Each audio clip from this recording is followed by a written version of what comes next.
আল্লাহ রাসূল আল্লাহর হাবিব সাল্লাল্লাহু আলাইহি ওয়াসাল্লাম একদিন সাহাবায়ে কেরামদেরকে বললেন, ও আমার সাহাবারা, তোমাদের কারো আমল তোমাদের কাউকে জান্নাতে নিবে না। সাহাবায়ে কেরাম আল্লাহ রাসূল আল্লাহর হাবিবকে জিজ্ঞাসা করলেন, ইয়া রাসূলুল্লাহ,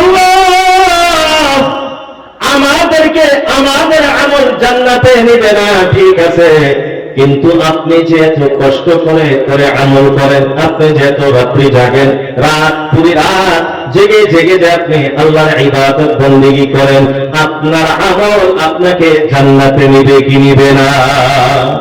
এরে বন্ধুরা আমার, আপনারা শুনলে আচরিত হয়ে যাবে।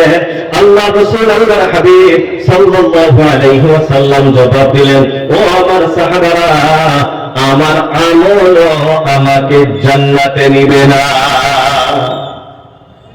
এরে বন্ধুরা আমার, রাসূলুল্লাহর আমল যদি রাসূলুল্লাহকে জান্নাতে না নেয়, আমার আমল যদি আমাকে জান্নাতে না নেয়, সাহাবায়ে কেরাম প্রশ্ন করলেন, ইয়া রাসূলুল্লাহ, আমাদের আমল যদি আমাদেরকে জান্নাতে না নেয়, তাহলে জান্নাত কেমনে পাওয়া যায়, জান্নাত কেমনে পাওয়া যাবে?